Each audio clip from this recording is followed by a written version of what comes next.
Today's video is very special. It is about the time when we had no food to grow. We were learning to hunt. We had no houses. We were living in rock shelters. We had no books to pass on to the next generation. So, what can be the better way than drawing our knowledge on the very walls of the shelter we were living in? Today, I am going to take you to such a place in central India called Bhimbetka.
After getting off the bus, now we will have to walk around about 4 kilometers, and you can see even in the distance we will have to go somewhere up there or on the other side.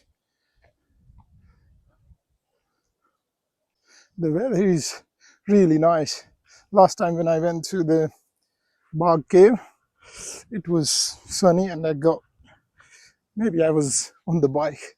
That's why I got really severe sunburn. It took me, I still haven't healed.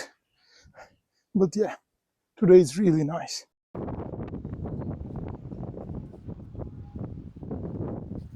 So as you can see, it's a leopard or tiger reserve, I guess. So you are not allowed to hike by foot. You will have to get your personal vehicle, or you can rent one of these guys.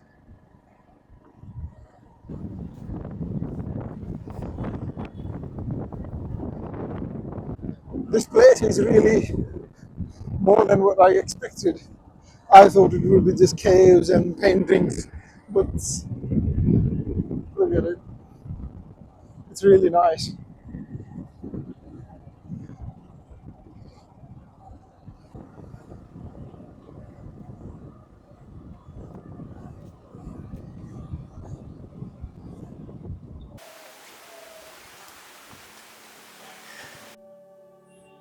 As soon as you step inside, the world outside began to fade. This path feels like a walk through time, and then the rocks rises before you, ancient, silent, and waiting to tell their stories.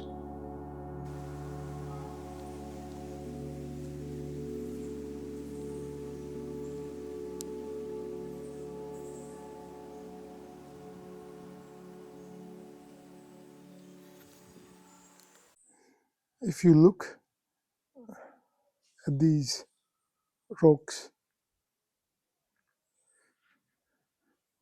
they used to be maybe their houses, their burrows.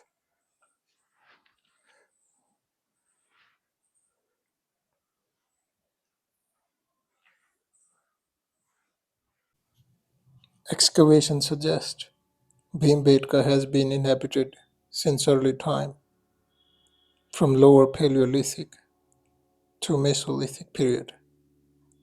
Lower Paleolithic, which was from 100,000 to 40,000 years ago. Pebbles tools found below Acheulean layers, separated by a sterile layer, are significant. In Middle Paleolithic, from 40,000 to 20,000 years ago, tools were made on flat natural stone rather than flakes. In Upper Paleolithic, from 20,000 to 10,000 years ago, smaller slender blade became common. The Mesolithic people, which was 10,000 to 2,500 years ago, used microlithic tools.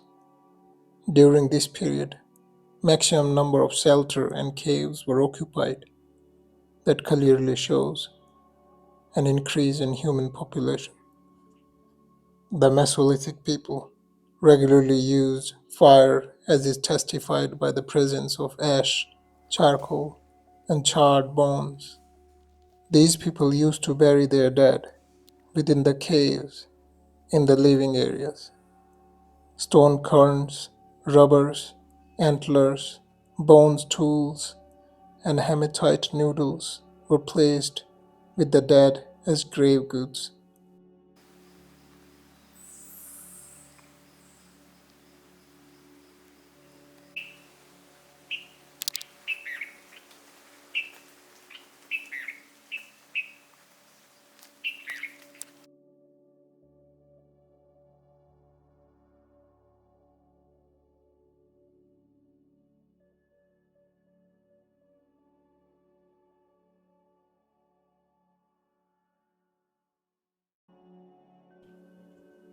This shelter is semicircular in shape with a large projection.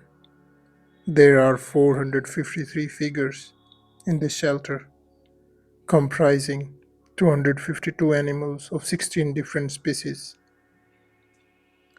Due to the large numbers and variety of naturalistic and elegant animal paintings, it is popularly known as Zoo Rock. Apart from animal figures, 90 human figures engaged in several activities: one bird, six decorative figures, two enclosures identified as snares, one inscription in Shanka script, and 99 fragmented figures are identified in this shelter. The depiction of royal procession can be seen in the lower portion of the shelter, painted in dark ochre color. The horsemen and the soldiers are shown with long hair and typical headdress. They are armed with bows, arrows, swords, and shields. The horse riders are accompanied by two drummers and a man carrying a staff.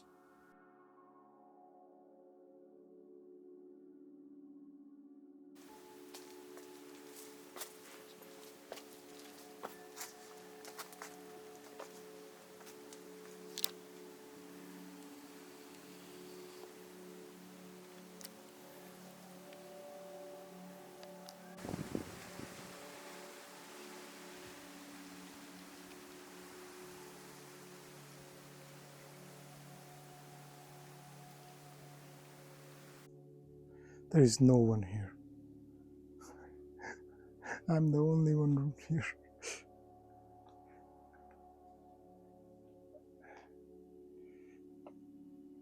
This place is amazing. I don't know why I'm whispering, but I don't want to disturb the peace of the place. This shelter has a main chamber and a small cell on the west face of the rock. The big chamber is closed from two sides, having very less height. The ceiling is richly painted.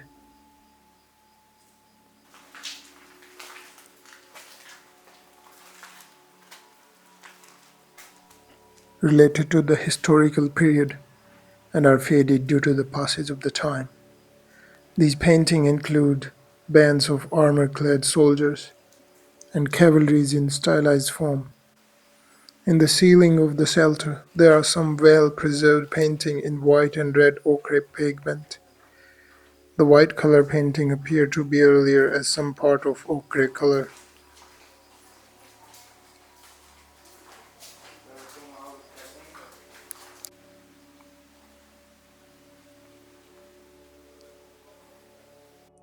Okay, there is a question among scientist community that what came first, chicken or the egg?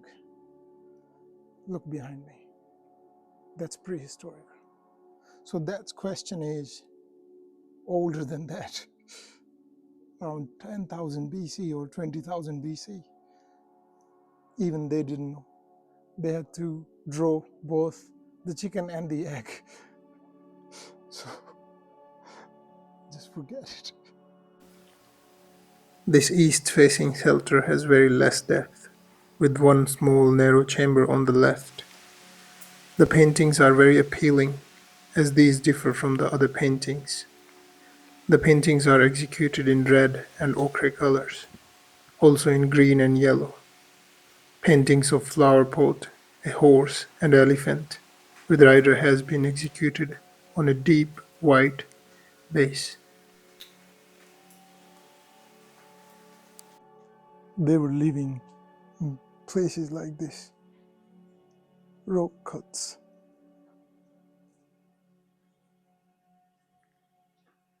If you look at the bottom, these are the red paintings, and if you look above, those are white.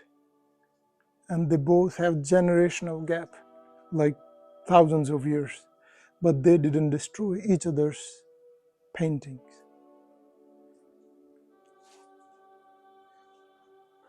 You can imagine how important it was for them to preserve the history and maybe learn from it.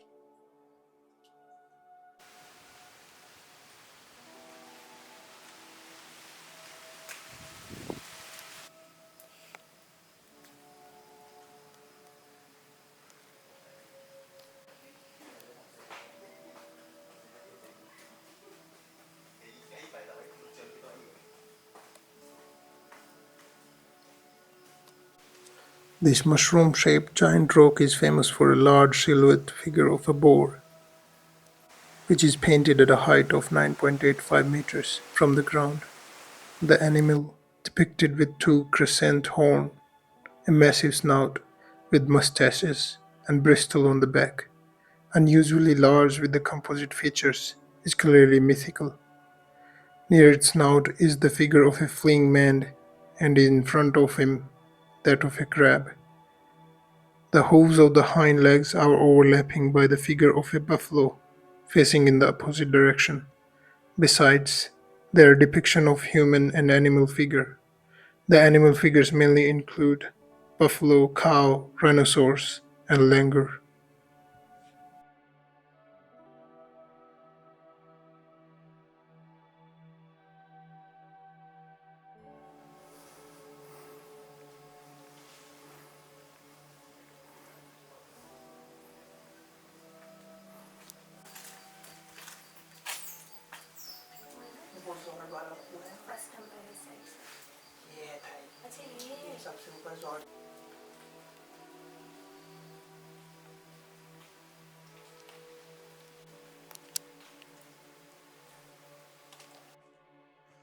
I love walking around here. It was really nice experience here. It's really nice, secluded place. Not many people here. It's not really crowded. If you want to travel real India, you should visit these places which have some meaning and values. My journey here ends now. I will go back home and then travel to my next destination.